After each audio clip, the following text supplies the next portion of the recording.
함께 성경 말씀 듣도록 하겠습니다. 오늘 본문의 말씀은 요한복음 4장 20절부터 24절의 말씀 중 그중 24절에 기록되어 있는 한 절의 말씀만 함께 봉독하고자 합니다.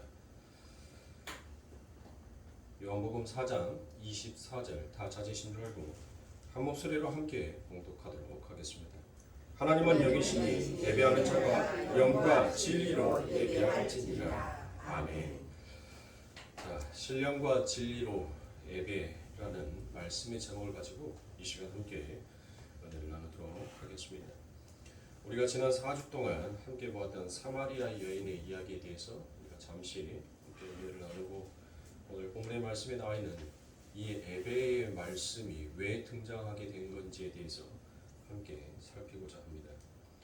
우리는 지난주에 진자가 남편이신 예수 그리스도께서 신부를 위해서 우물가로 한 걸음에 달려오시는 그러한 하나님의 열심에 관하여서 함께 은혜를 나누었습니다. 아주 몸이 피곤하여 우물가에 털썩 주저앉으실 정도로 예수님께서는 사마리아 여인을 찾아가셨습니다. 우리는 주님께서 반드시 사마리아로 가셔야만 했다라는 머스트라 그랬죠. 무엇을 반드시 해야만 했다. 그러니까 예수 그리스도께서는 반드시 이 사마리아 여인이 있는 그 우물가로 가셔야만 했다라는 그 구절을 통하여서 예수 그리스도의 신부인 교회는 이미 창세에 선택받은 자들이라는 것을 우리가 함께 배웠습니다. 영원히 목마르지 않은 생수의 이야기를 하시다가 갑자기 내 남편을 데려오라라는 그 질문을 통해 타락한 인간들이 하나님으로 채워야 할 그들의 목마름을 이 세상의 엉뚱한 것들로 해결하려고 하는 것도 우리가 함께 배웠습니다. 그럼에도 불구하고 주님은 하나님께서 택하신 하나님의 백성들에게 일일이 찾아가셔서 그들의 목마름을 당신의 피로 해결해 주시는 것이 바로 복음이다라고 말씀하십니다. 하나님의 복을 상실한 모든 인간들은 전부 다 목이 마른 자들이었습니다. 인간은 원래 하나님을 의존하여 살도록 지어진 자입니다. 그렇기 때문에 하나님이 떠나버린 그 인간의 빈자리는 늘 목마름으로 남아있을 수밖에 없더라는 것입니다. 그 목마름은 오직 하나님의 은혜와 긍휼로만 채워질 수 있는 목마름입니다. 그런데 문제는 그들의 모두 눈이 멀고 귀가 막혀있기 때문에 하나님이라는 존재를 알지도 못하고 또한 그로 인하여서 찾지도 못하더란 것입니다. 그래서 인간들은 이 세상의 것들, 용하는 것들이 이제 보이지 못하기 때문에 이 세상의 것들로 그들의 목마름을 채우려고 노력을 하더라는 것입니다. 하나님이 빠져버린 목마름이 엉뚱한 방향으로 이제 변이를 갖게 되기 시작합니다. 그 대표적인 것이 바로 이 세상에서 사람들이 전부 다 추구하고 있는 돈과 명예와 이성과 술과 마약과 도박과 취미와 운동과 우상과 인기와 철학 등이라는 이와 같은 것을 통하여서 자신들의 목마름을 해결하고자 싶어 하더라는 것입니다. 그래서 이것들을 바라보면서 자기의 평생의 일생을 허비하면서 살더라는 것입니다.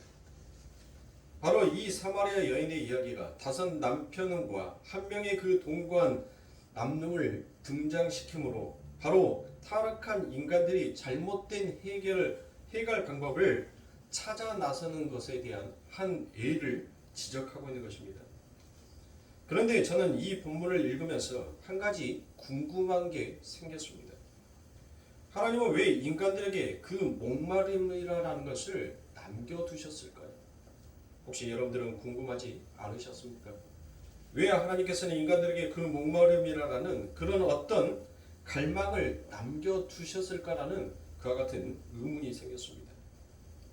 제가 성경을 통해서 우리에게 목마름이 남아있다는 것은 하나님께서 우리를 향해 목말라 하고 계시다는 것을 바로 성경의 말씀에서 그와 같은 증거로 찾아볼 수 있게 되었습니다. 그 첫 번째 말씀이 이사야 49장 14절과 15절의 말씀에 보니 오직 시온이 이르기를 여호와께서 나를 버리시며 주께서 나를 잊으셨다 하였거니와 여인이 어찌 그 젖먹는 자식을 잃겠으며 자기 태에서 난 아들을 긍휼히 여기지 않겠느냐. 그들은 혹시 잊을지라도 나는 너를 잊지 아니할 것이다 라고 하나님은 이와 같이 말씀하십니다. 애기 엄마가 혹시 애기를 잊을지 몰라도, 자, 이 말은 무슨 말이에요? 도저히 있을 수 없는 일이죠. 그럴지라도 나는 너희를 절대 잊어버릴 수가 없다라고 그와 같이 이 하나님의 목마름이 우리를 향하여서 그 목마름이 무엇인지를 지금 이야기하고 계신 것입니다. 그뿐만이 아니라 하나님께서는 구약의 여러 곳에서 당신의 백성들을 향한 하나님의 목마름이 무엇인지를 하나님께서는 계속 하나님의 선지자를 통하여서 말씀을 하고 있습니다.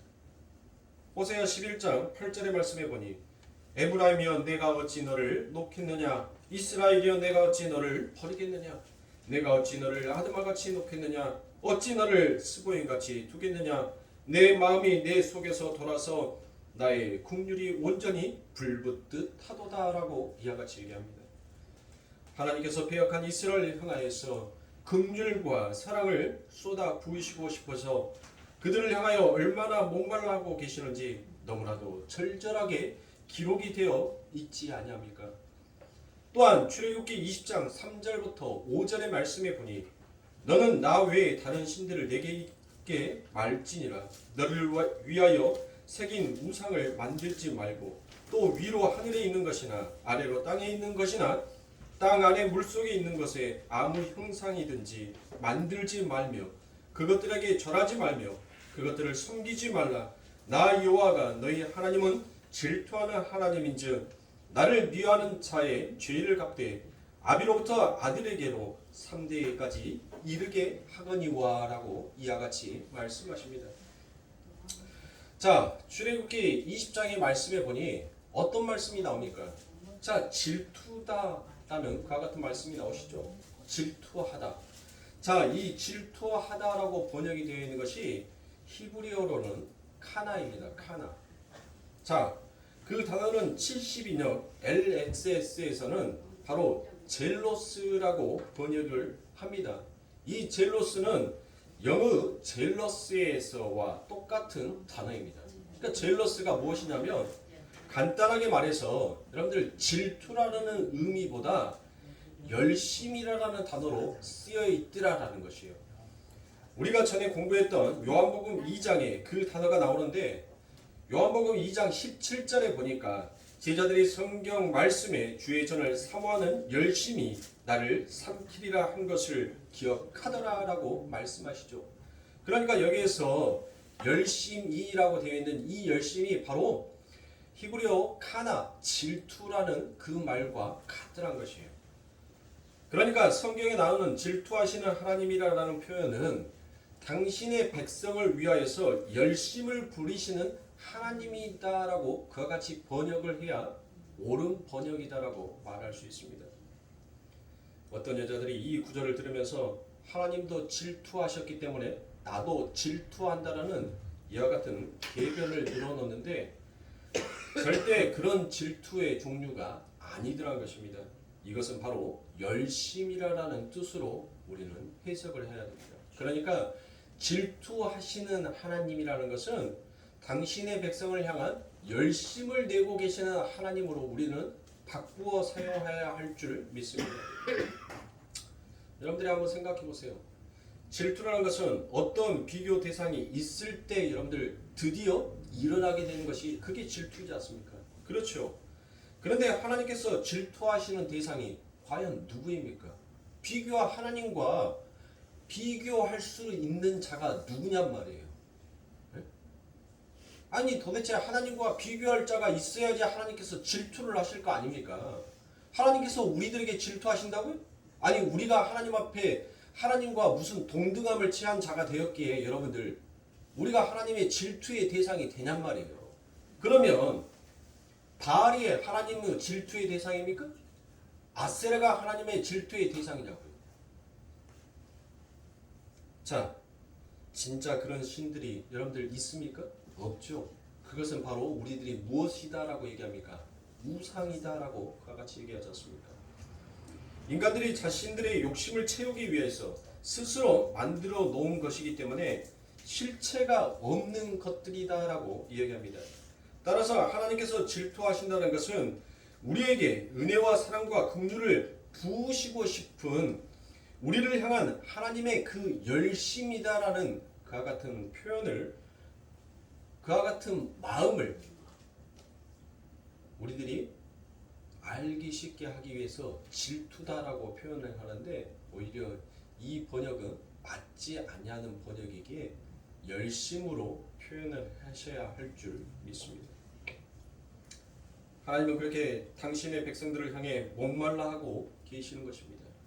그래서 우리가 목이 마른 것입니다. 우리가 목이 마른 것은 결국 하나님이 우리를 향한 갈증을 갖고 계신다라는 증거이기 때문입니다.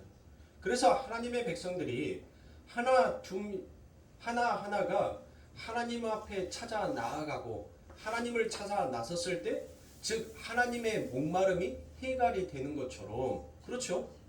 하나님의 백성들, 하나님께서 창조에 놓으신 창조의 목적에 맞춰서 하나님께로 돌아가는 자들이 많아지면 많아질수록 하나님의 그 목마름도 해결이 되는 거예요.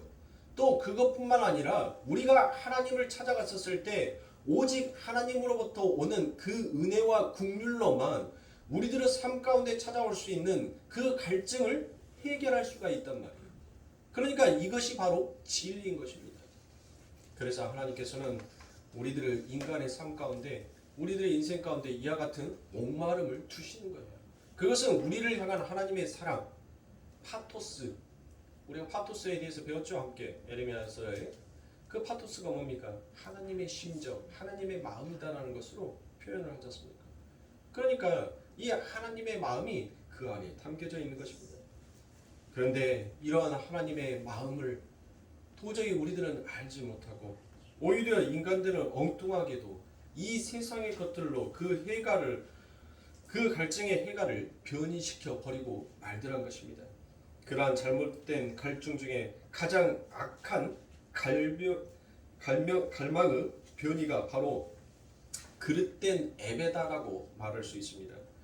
그래서 예수님이 내가 목이 마르니 물 좀 주겠느냐라는 그와 같은 질문에서 시작하여서, 그러니까 생수의 이야기로 여러분들 가시죠. 그 생수의 이야기에서 그 다음의 이야기가 무엇입니까? 그 다음에 이야기 나오는 것이 뭐예요? 남편을 데리고 오라라고 얘기를 하잖아요. 그러니까 하나님께서 생수를 요구했단 말이에요. 생수를 요구를 했는데 그 생수 이야기가 끝나기도 전에 남편을 데리고 오라라고 이야기합니다. 그리고 그 남편의 이야기가 끝난과 동시에 하나님께서는 무엇을 얘기합니까? 에베를 이야기하고 있더라는 것이에요. 그러니까 지금 보면 여러분들 어떠세요? 생수에서 남편으로, 남편에서 에베로 가고 있죠. 그러니까 점점 하나님의 말씀이 전개되어 가고 있는 것을 우리가 볼 수 있습니다. 그러니까 즉 이 말씀은 무엇이에요? 한 개인의 잘못된 해갈이 결국은 전 인류의 잘못된 해갈임을 하나님께서는 들어서 폭로시켜 버리더란 것이에요. 그래서 그 잘못된 변이, 잘못된 갈망에 대한 변이가 무엇인지를 하나님께서는 폭로시키시고 무엇하는 겁니까? 그 아버지 하나님께서 내가 목마르다라고 하면서 무엇하시는 거예요? 그 예수 그리스도께서 내가 목마르다 하고 죽으셨잖아요. 그러니까 이 인류는 저주에 놓여있기 때문에 무엇할 수밖에 없어요. 저주에 놓여있기 때문에 늘 목마를 수밖에 없단 말이에요. 그 어떤 것으로도 여러분들 내 삶 가운데 있어서 만족을 채울 수가 없어요. 아름다운 집, 넓은 집, 집이 없는 사람에게 여러분들 갈망하는 것이 뭐예요? 내 집 마련 아닙니까? 그런데 막상 내 집 마련을 하고 나니까 여러분들 그 갈증이 해소가 됐잖아요. 갈증이 해소가 됐는데 거기에서 끝나는 것이 아니라 이제 더 많은 것들을 바라기 시작하더란 것이에요. 처음에는 집만 있었으면 좋겠다. 내 이름으로 되어 있는 집만 있으면 좋겠다라고 생각했던 그 삶에서 만족하지 못하고 그것보다 더 한 단계 위의 것을 바라더란 것이에요. 그게 잘못된 이 세상이 가고 있는 갈망에 대한 변이더란 것입니다.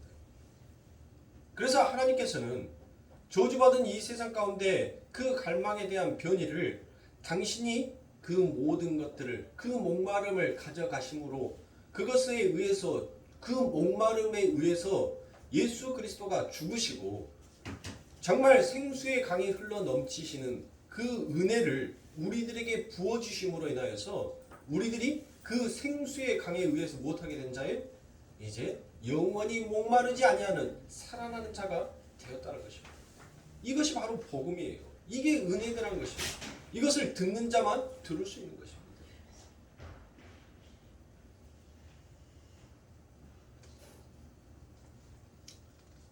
그래서 하나님께서는 이처럼 생수에서 남편으로, 남편에서 에베의 이야기로 그 이야기를 전가시킴으로 인하여서 우리의 해결 방법이 얼마나 크게 잘못되어 있는지를 하나님께서는 지금 말씀하고 있는 것입니다.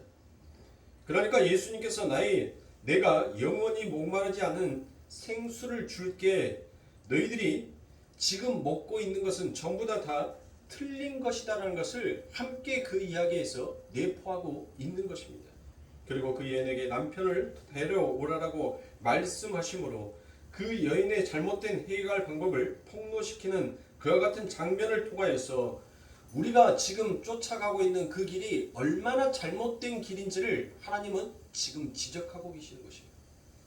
길을 벗어난 자의 삶이 결국은 가장 악한 갈망의 변이로 이 세상 가운데 드러나게 되는 것입니다. 자, 그 중에서 여러분들 그 악한 갈망의 변이가 바로 무엇입니까? 그것이 바로 예배인 것입니다. 여러분들이 예배라 하면 기독교의 어떤 형식적인 예배 의식만을 여러분들을 떠올릴 것입니다. 그런데 예배라는 것은 여러분들 이 세상의 모든 인간들이 다 하고 있다는 것입니다. 그러면 예배가 무엇입니까? 예배를 우리가 영어로는 워십이다라고 얘기를 하죠. 자, 그 워십이라는 뜻은 자기가 가장 가치 있다라고 생각하는 것을 자기 인생의 중심에 올려놓는 행위를 바로 워십, 예배다라고 그와 같이 얘기합니다. 그런데 이와 같은 예배는 예수 그리스도를 믿지 아니하는 모든 종교의 형식에서 다 드러나더란 것이에요. 불교인들도 예배를 드립니다. 그들은 그 예배를 예불이다라고 이야기합니다. 이슬람도 알라를 향하여서 예배를 합니다. 하루에 5번씩 시간을 정해놓고 메카를 향해서 절을 하는 그들의 모습은 가히 우리 기독교인들이 부끄럽게 하고도 남을 만큼의 그들의 열심이 그 안에 남겨져 있습니다. 그런 이슬람교들의 예배의 한 모습이지, 그들의 모습 또한 예배의 한 모습이지 않습니까? 힌두인들도 그들의 신을 예배합니다. 심지어 무신론자들이라 하는 자들도 예배를 드리더란 것이에요. 그러면 누구에게 무신론자들은 예배를 드립니까? 바로 자신을 자기 인생의 가장 중요한 위치에 올려놓고 자기의 자신에 대한 예배를 드리더라는 것입니다. 그러나 다른 모든 종교들도 결국에는 자신을 예배하는 것에 불과하는 것을 우리는 어렵지 않게 확인할 수가 있습니다. 인간이 만들어 놓은 이 세상의 모든 종교들은 전부 자기 자신의 유익을 위해서 어떤 힘 있는 존재의 도움을 청하기 위한 하나의 수단으로 만들어져 있기 때문에 결국 그들이 섬기는 것은 그들이 부르는 신이 아니라 바로 자기 자신이더라라는 것을 깨닫지 못하더란 것입니다. 타락한 인간들이 각기 다른 신의 이름을 부르면서 각기 다른 예배의 형식을 통하여서 결국 그들의 목마름을 해결하고 싶어 했던 것은 무엇입니까? 다른 사람의 힘과 정성을 빌려서라도 나의 목마름을 채우고 싶어하는 인간의 잘못된 방식이라는 것입니다. 그러니까 여러분들 왜 큰 교회 영업하는 사람들이 여러분들 큰 교회 가면 참 많아요. 왜 그런 줄 아세요? 내가 큰 교회에 가서 내가 집사가 되고 안수 집사가 되면 여러분들 무엇 할 수 있어요? 보험하는 사람들은 보험을 많이 팔 수 있을 것입니다. 또한 자동차를 판매하는 사람은 자동차를 큰 교회에 가서 많이 판매할 수 있을 거예요.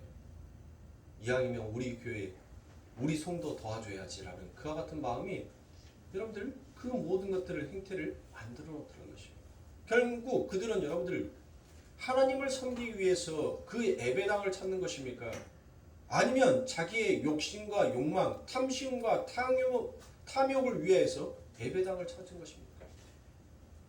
결국 이 세상의 모든 사람들이 그처럼 하나님의 이름을 빌려서라도 자신의 욕심을 채우고 싶어하는 가장 악랄하고 가장 악한 갈망의 변이를 그들은 이 세상의 사람들이 에베라라는 그럴싸한 말로 포장을 하고 있더라는 것이에요. 지금 하나님께서는 그것을 지적하고 있는 거예요. 너희들이 하나님의 전에 와서 아름다운 살찐 소를 드림으로 너희들이 얻고 싶어하는 것이 과연 무엇이냐라고 하나님께서는 묻고 계시는 것입니다. 저와 여러분들이 정말 예수 그리스도를 믿으시면서 우리가 얻고 싶어하는 것이 무엇입니까? 우리가 하나님 앞에 날마다 기도하는 그 기도의 내용이 과연 무엇이드냐는 거예요. 그래서 제가 바로 이 사마리아 여인이 곧 우리다라고 말씀을 드린 겁니다. 이 사마리아 여인도 자신의 삶 가운데 있어서 자신을 보호해주고 자신의 삶 가운데 자신이 더욱더 안전하고 행복할 수 있는 그 길을 택한 것이 다섯 남편이었어요. 그런데 그 모든 것들이 오히려 자신의 삶 가운데 있어서 갈망이 해결이 되어지는 것이 아니라 오히려 더 많은 해갈을, 더 많은 갈증을 일으키더란 것이에요. 여러분들 바닷물 먹으면 죽는다는 말이 있습니다. 그렇죠. 바닷물을 먹으면 죽는다는 말이 있어요. 왜 그렇습니까? 그 바닷물은 여러분들 목마르다고 해서 마실 때는 모르지만 결국 그 바닷물에 들어가 있는 소금이라는 그 양분이 우리 몸에 있는 수분을 더 많이 빨아들이기 때문에 마시면 마실수록 여러분들 갈증이 해결되는 것이 아니라 오히려 더 갈증이 생기게끔 되어 있더라는 것이에요. 세상은 마치 그와 같은 것입니다. 우리가 세상의 것들로 인하여서 나의 갈증을 해결하고 내가 이 세상의 것들로 인하여서 어떤 만족을 느끼고 싶어 해서 세상의 것으로 더 빠져들면 빠져들수록 내 삶은 여러분들 무엇인가 채워져 있는 것 같은 삶처럼 보이지만 여러분들 결국 그것은 갈망으로 더 많은 갈증으로 내 삶 가운데 나타나게 되더란 것입니다. 이것이 바로 인생인 것입니다. 그래서 하나님께서는 지금 이 사마리아 여인을 통하여서 너희가 내게 예배 드리고자 싶어하는 것, 내게 제물을 바치고 싶어하는 것, 그것을 통하여서 너희가 얻고 싶어하는 것이 과연 무엇이든지라고 하나님께서는 묻고 계시는 것입니다. 그러므로 사랑하는 성도님들, 예수 그리스도를 믿는 사람이 하나님을 믿는다라고 하는 사람들이 우리는 과연 무엇을 구해야 하는 자인지를 분명하게 알면서도 우리는 그리로 가지 못하는 우리의 모습을 통하여서 하나님께서는 여전히 우리들을 바라보며 그 하나님의 해갈이 되지 못함을 우리는 알아야 합니다. 그래서 하나님께서는 우리들의 삶 가운데 하나님으로부터 오는 그 생명수의 강줄기가 흘러넘치기를 늘 소망하고 계시다는 것이에요. 에덴의 동산이라는 것이 여러분들 왜 아름답습니까? 그곳에는 여러분들 4개의 강줄기가 마르지 아니하고 흘러가는 그와 같은 곳이기에 여러분들 인류 고대의 문명의 발생지들이 전부 다 큰 강을 통하여서 큰 도시가 이루어졌고 큰 도시가 이루어짐으로 인하여서 세계가 그 강줄기를 통하여서 여러분들 번영이 되어 가더란 것이에요. 그런데 여러분들 보세요.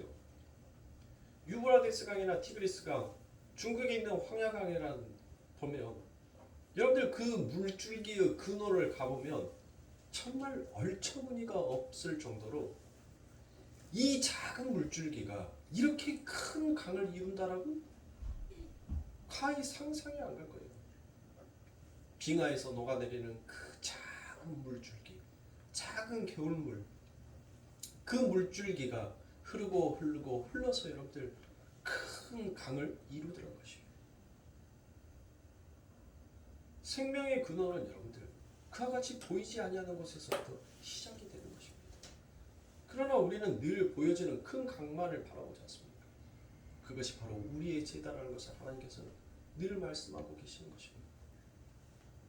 그래서 우리들의 삶 가운데 있어서 늘 무엇만 내게 복만 주고 내가 이 세상 가운데 있어서 정말 편안한 삶을 살 수 있다면 그것이 애굽이든 그것이 바벨론이든 우리는 개의치 않다라고 얘기하는 자가 바로 우리들이라는 것이에요.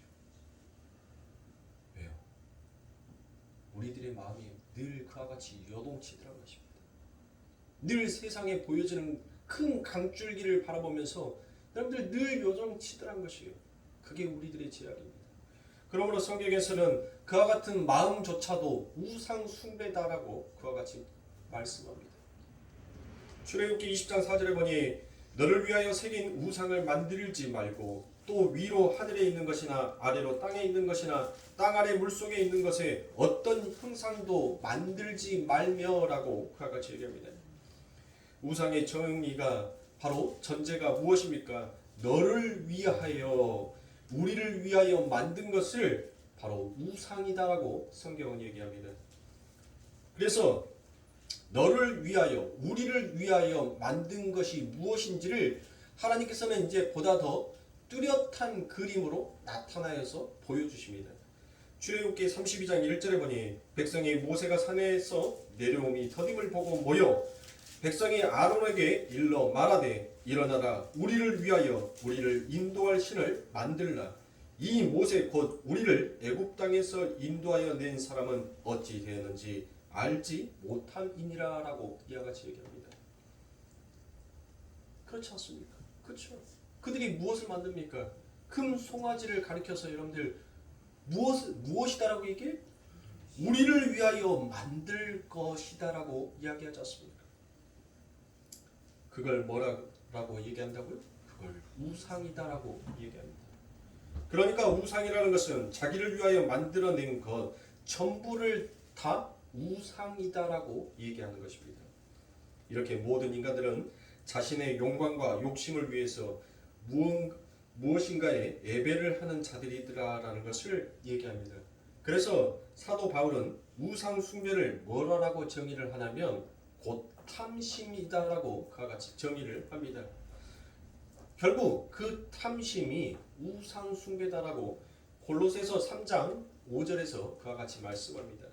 그러므로 땅에 있는 지체를 죽이라. 곧 음담과 부정과 사욕과 악한 정욕과 탐심이니 탐심은 우상 숭배니라라고 그와 같이 얘기합니다. 단순히 당군 신상을 세우고 거기다 절하는 것 이런 것만이 우상 숭배가 아니라 모두 자기를 위하여 탐심에서 나오는 그 행위를 바로 성경은 우상 숭배다라고 그와 같이 얘기합니다. 그러니까 예배당에서 여러분들이 하나님을 이용하여서 어떤 유익을 얻고자 싶어 한다면 지금 여러분들은 하나님을 섬기는 자가 아니라 우상을 섬기고 있는 자다라고 예수님께서 지금 이 사마리아 여인의 이야기를 통하여서 이야기하는 거예요. 그래서 너희들은 무엇하라라고 얘기합니까? 오늘 보면 4장 24절에서 영과 진리로 예배할지니라라고 그와 같이 얘기하지 않습니까? 이처럼 우리 인간들은 하나님을 가장 가치 있는 자리에 올려서 그분께 전적으로 순종하며 의뢰하며 그분의 영광을 드러내고 그분께 찬송하는 자로 즉 예배하는 자로 지어지는 것이 바로 우리의 창조의 목적입니다. 우리는 하나님의 밑으로 들어가서 하나님은 하나님이시기에 그분께 예배하는 자로 서가는 것이 바로 인생을 살아가는 진리를 쫓아가는 자의 삶의 목표들이라는 것입니다. 하나님은 그 올바른 예배의 자리로 당신의 백성들을 이끄시기 위하여서 인간의 타락을 허락하시고 그들에게 타락한 자들의 삶이 얼마나 고통스럽고 얼마나 아픈지를 겪게 하시고 그들을 은혜로 구원해내시는 그와 같은 역사의 장을 허락하여 놓으신 것입니다. 하나님은 그분의 백성들에게 그러한 경험을 통과하게 하심으로 진정한 예배자의 자리가 어떠한 것인지를 그들의 삶 가운데 비추어주고 계시는 것입니다. 그러므로 사랑하는 성도님들, 창세기 3장 15절에 여인의 후손으로 너희는 살리라라고 그와 같이 말씀을 하시죠. 자, 여인의 후손으로 살리라라고 얘기를 했단 말이에요. 그리고 난 다음에 약 4,000년이라는 그 긴 시간이 지나갔습니다. 그 여인의 후손인을 누구를 얘기하는 거예요? 그렇죠. 예수 그리스도를 이야기하잖아요. 자, 예수님이 오시기까지 에덴 동산에서부터 예수님이 오시기까지의 그 기간이 여러분들 성경상 약 4,000년이라는 시간이 지났단 말이죠. 4,000년 시간. 아니 우리 하나님께서 능력이 없으셔요? 우리 하나님께서 치매가 걸려서 그 약속을 해놓았는데 너무 오랜 시간 지나다 보니까 깜빡 잊으셔서 하나님께서는 그 4,000년 시간이 지나서 아 내가 이거 해야지라고 그때서 우리 하나님께서 그것을 떠오르셔서 아들 예수야 너 빨리 이 땅에 내려가거라라고 그와 같이 명령하셨을까요? 아니더라 것입니다. 그렇다면 하나님께서 왜 그와 같은 긴 시간들을 왜 하나님은 그 모든 일들을 이 말씀이 떨어지고 난 다음에 그 다음날 단번에 이루어내실 수 있는 그 하나님이 왜 이런 오랜 역사의 4,000년이라는 그 긴 시간을 하나님께서는 허락하신 것입니까? 그 긴 시간을 통해서 하나님께서는 당신의 백성들에게 무엇을 보여주고 싶으신 거예요? 잘못된 해결을 하려고 하는 그들의 삶이 얼마나 타락하고 얼마나 잘못된 길이며 결국 그 길을 쫓는 자들이 어떻게 사망으로 죄의 삭은 사망이니까 사망으로 치닫게 되는지를 하나님은 이 역사를 통하여서 수없이 많은 모습들로 그 모든 것들을 다 당신의 백성들에게 비추어 보여주는 것입니다.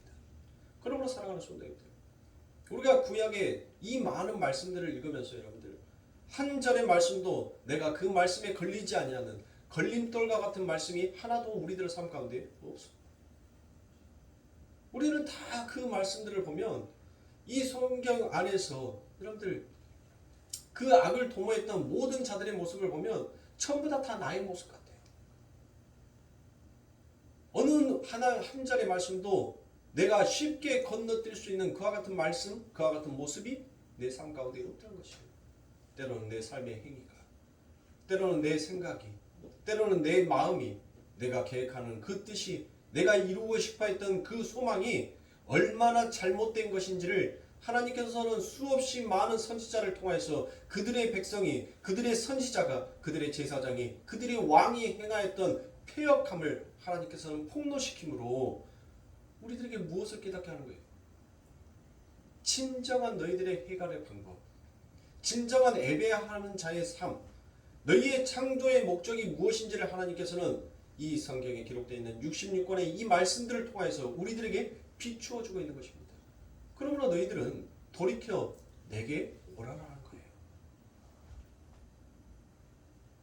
회개가 무엇입니까?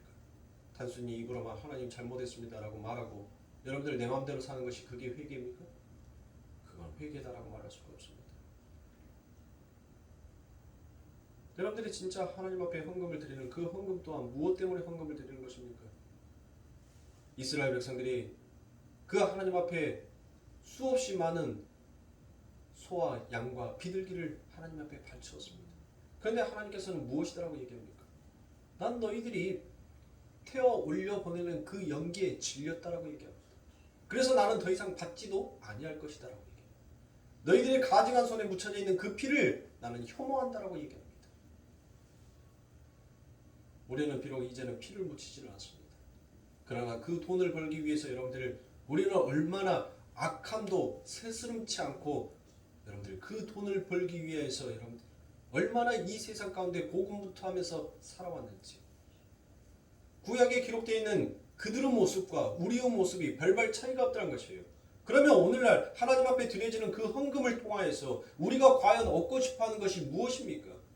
무엇을 얻고 싶기에 여러분들 그와 같이 하나님 앞에 저 연보통에다 헌금을 하면서까지 그 하나님 앞에 지극정성을 바치고 계시냔 말이에요. 세상의 수사학으로 여러분들 계산을 해보면 오히려 여러분들이 저 연보함에 헌금하면 헌금할수록 무엇해요? 여러분들이 손해예요. 교회는 저 연보통 안에다가 여러분들 헌금할 때 이자 붙여서 여러분들에게 돌려주지 않습니다. 내면 내만큼 손해예요. 그런데 왜 내시냐고요? 정말 여러분들의 마음속에 내가 하나님이 이 헌금을 바침으로 인해서 내 삶 가운데 주어지는 내가 이루고 싶어하는 그 소망의 하나님 이 재물로 인하여서 속히 이루어 주시옵소서라는 그와 같은 잘못된 생각이 있다면 헌금하지 마세요. 하나님은 그와 같은 헌금 받고 싶어하지 않습니다. 정말 신령과 진정으로 내 아버지 하나님을 너무나도 좋아서 그 하나님 앞에 무엇인가 드리고 싶은데 하나님 앞에 무엇인가 바치고 싶은데 하나님 앞에 받은 그 사랑을 내가 달리 표현할 길이 없어서 이 세상의 생명이요 힘이다라고 생각하는 그 헌금마저도 내가 하나님 앞에 아깝다라는 생각 없이 기꺼이 드림으로 인하여서 하나님 나도 하나님을 사랑합니다라는 그 표현을 하나님 앞에 드리기 위한 그와 같은 헌금이 되어야 하는 거예요. 그러니까 사랑하는 성도님들 그런 마음이 여러분들 안에 들지 않냐고 내 마음속에서 이 세상에 바라보는 꿈 내가 곧 이루어야 될 내 목표와 소망으로 하나님 앞에 헌금을 한다면 그 헌금은 하지 마세요. 안 하셔도 돼요. 신령과 진정으로 정말 통회하는 심령으로 그렇게 하나님 앞에 연보하세요. 그것이 바로 하나님께서 그 가부의 두 랩돈같이 귀히 여겨주시는 돈이 될 것입니다. 그러므로 사랑하는 오늘날 수없이 많은 교회들이 하나님 앞에 예배하는 그 예배가 무엇인지조차 막연하게 잊어버리고 형식과 자기의 희망을 위하여서 자기의 갈망을 해결하는 하나의 수단으로 예수 그리스도를 섬기고 있다는 것이에요. 이것이 얼마나 여러분들 그 아버지 하나님께서 통회하실 일이냐 말이에요. 우리 하나님께서 얼마나 그 눈에서 눈물을 흘리셨으면 그 하나님께서 목이 마르시겠습니까? 여러분들 한번 통곡하여 울어보셨어요? 엉엉엉 여러분들 그렇게 소리내어 한번 울어보셨습니까? 그렇게 울고 난 다음에 여러분들 그 눈물이 더 이상 울고 싶어도 눈물이 나오지 않을 때 여러분들 그 목은 어떠든가요? 스폰지같이 여러분들 그 목이 다 갈라지고 찢어져서 카카카카 그 소리밖에 안 나와요. 우리 하나님이 지금 그러시고 계시다. 우리를 향해서 그 하나님은 보좌 우편에 앉으셔서 우리를 향해서 울고 계시더란 것이에요. 그러니 그 하나님이 늘 우리를 때문에 목말라 하지 않겠습니까? 정말 하나님의 자녀가 하나님의 백성이 많고 그 하나님의 파토스 그 하나님의 마음을 아는 자라면 여러분들 무엇 해야 돼요? 나의 죄를 끊어내지 못하고 늘 내 마음속에 하나님이 아닌 하나님이다라고 내 스스로 만들어 놓은 그 우상을 섬기기 위하여서 늘 고군분투하면서 이 삶을 달려가고 있는 우리들의 부끄러운 삶을 하나님 앞에 회개하고 기도해야 하지 않겠습니까? 하나님께서는 지금 이 사마리아 여인의 이야기를 통해서 지금 그것을 지적하고 있는 것이에요. 그걸 말씀하고 있는 것입니다. 오늘날 너희가 내게 와서 예배드리는 그 이유가 무엇이냐라고 얘기하지 않습니까? 오늘 새벽기도 때 그 에레미야에게 여러분들 하나님께서 무엇이다라고 얘기합니까? 그 에레미야가 하나님 앞에 원통함을 아뢰습니다. 그때 하나님께서 무엇이다라고 얘기합니까? 그 에레미야에게 내가 청년들은 칼로 죽이고 그의 자녀들은 기근으로 죽이고 그래야 해서 이 땅에 남을 자가 아무도 없다라고 얘기합니다. 왜 하나님께서 그 인내하시는 하나님 우리에 대해서 늘 여러분들 그 갈증을 가지고 계시는 그 하나님이 왜 그와 같은 그 심판의 벌을 내리십니까? 우리들의 마음에 어떠한 마음이 있습니까? 하나님을 모독하는 행위가 우리 안에 우리의 마음 안에 늘 잠재되어 있더라는 것이에요. 하나님 앞에 예물 드리고 하나님 앞에 헌금 조금 하고 하나님 나 잘못했습니다라고 하면 내 구원의 확신이 있을 것이다라는 그 평안과 안정과 기쁨 속에서 하나님의 은혜를 깨닫지 못하고 이 세상 가운데 온갖 나의 잘못된 만행을 가지고 이 세상을 살고자 싶어하는 그들의 모습, 그들의 패역함이 하나님의 그 진노의 손을 이제 펴게 만들어버리시더란 것이에요. 하나님은 형식을 싫어하시는 하나님이십니다. 그러므로 사랑하는 성도님들, 신령과 진정으로 하나님 앞에 예배드리는 자가 과연 누가 있겠습니까? 왜 우리의 선악과를 먹어버린 선과 악의 판단을 우리의 기준으로 놓고 왜 그 아버지 하나님의 이와 같은 우리에 대한 열심과 사랑을 왜 스스로 그 하나님을 원망하고 그 하나님 앞에 여러분들 자신이 이루고 싶어하는 그 꿈을 빨리 이루어 주시지 아니하냐고 그 하나님의 이름을 모독하는 행위를 하는 말이에요. 우리는 선과 악을 판단하는 자가 아닙니다. 하나님께서 내 삶 가운데 행하시는 그 모든 일들이 결국 선인 거예요. 악을 도모해서라도 내가 선의 길을 택하게 하기 위한 하나님의 우리를 향한 그와 같은 열심이라는 것입니다. 그러므로 사랑하는 성도님들,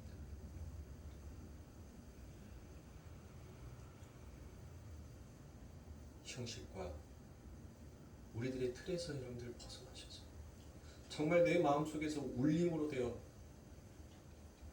메아리 치시는 그 아버지 하나님의 음성을 우리가 듣고 사는 자다. 그 하나님의 말씀 가운데서 우리는 깨어나고 일어나서 빛을 보고 달려가야 할 것입니다. 그래서 하나님은 심지어 인간들에게 율법까지도 주시지 않습니까? 그런데 인간들이 오히려 그것을 가지고 기고만장하더라는 것입니다. 하나님, 당신이 나에게 이 땅에서 행복하게 살 수 있는 방법을 제시해 주신다면 내가 한번 해보겠습니다라고 나서는 것이 바로 우리들한 것입니다. 그때 하나님께서 내가 한번 줘볼 테니까 너희들 한번 그것을 지켜봐라고 말씀하지 않습니까? 그것이 바로 어디에서 주어진 거예요? 시내산에서 주어지는 율법이지 않습니까? 그런데 인간들은 전혀 그것을 지키지 못한다는 것입니다. 그렇게 율법까지도 줘보시면서 이 땅에서 가장 탁월하다라고 하는 유대인들에게 주셨는데도 오히려 그들은 그것을 지키지도 못하는 자로 폭로가 됩니다. 그것을 역사가 증명해 내더란 것입니다. 그래서 결국 너희들은 안 돼. 그래서 하나님의 은혜로만 너희들은 예배의 차례로만 갈 수 있어야지 그 모든 것들을 이루고 지킬 수 있는 거야 라는 것을 하나님께서는 그들에게 가르치시는 것입니다. 우리는 이 역사와 인생을 통해서 그것을 체험하고 우리는 아니 되는구나. 우리는 하나님의 은혜 앞에 넙죽 엎드릴 수밖에 없는 그와 같이 부족한 자이구나. 오직 그분의 말만 잘 들어야 하고 그분을 잘 섬겨야 하는 자이구나. 그리고 우리는 그와 같이 만들어져 있는 자이구나라는 것을 여러분들 깨닫고 알아야 하는 것입니다. 그러므로 사랑하는 성도님들, 우리들의 삶 가운데 예수 그리스도가 주어졌다는 것이 또한 그 예수 그리스도께서 이와 같은 아름다운 복음을 내게 허락하여 주셨다는 것이 우리들의 삶 가운데 기적이며 내가 지금 이 하나님의 말씀을 들을 수 있다라는 이 자체가 우리들의 삶 가운데 있어서 갈증이 해결되는 길이다라는 것을 사랑하는 성도님들 깨닫고 아셔야 합니다. 다른 방법으로 여러분들의 삶 가운데 있어서 그 해결을 찾으려 하지 마세요. 우리 예수님께서 이 잔을 마셔라 라고 말씀하셨습니다. 이 잔을 먹는 자는 다시는 목마르지 아니할 것이다 라고 얘기했습니다. 이 잔은 내가 주는 너희의 생명의 물이다 라고 그와 같이 얘기했습니다. 예수 그리스도를 우리들의 삶 가운데 날마다 먹지 아니하며 예수 그리스도의 그 피를 우리는 날마다 마시지 아니하며 우리는 곧장 우리들의 그 갈증으로 죽을 수밖에 없는 자다라는 것을 아셔야 해요. 그래서 내 인생에 예수가 은혜인 것입니다. 내 인생에 예수가 가장 큰 보배인 것이에요. 세상에 이 세상 것 여러분들 다 없어진다 하더라도 그 하박국의 선지자처럼 나는 여호와만 있으면 즐겁다라는 그 고백을 했던 것처럼 우리가 거기까지 내려가야 돼요. 그 은혜까지 우리는 깨달아야 합니다. 정말 여러분들의 삶 가운데 욕과 같이 한순간에 모든 것들이 다 흐트러졌었을 때 여러분들 그 삶 가운데 하박국 선지자의 그 고백처럼 당신만 내 곁에 떠나지 아니한다면 나는 이 모든 것들이 다 사라지고 내가 초가 삼가에 산다 한들 나는 즐겁고 기쁘옵니다라는 것이 그게 성도의 고백이어야 하는 것입니다. 그게 우리가 걸어가는 인생이에요. 하나님은 반드시 그 길로 우리를 인도하실 겁니다. 여러분들이 그 하나님보다도 더 높은 자리에 세워놨던 그 모든 것들을 하나님께서는 반드시 부수실 것입니다. 그 모든 것들을 부수시고 예수 그리스도의 십자가를 그곳에 세우시고 흔들리지 아니하는 그와 같은 예수 그리스도의 반석 위에 하나님의 교회, 하나님의 성전을 하나님은 지으실 겁니다. 그러면 사랑하는 성도들, 세상의 것으로 여러분들의 삶을 채우려 하지 마시고 예수 그리스도의 살과 피로 여러분들의 삶을 채우시는 귀하고 복된 하나님의 축복받은 인생이 되시길 주님의 이름으로 축원합니다. 기도하겠습니다.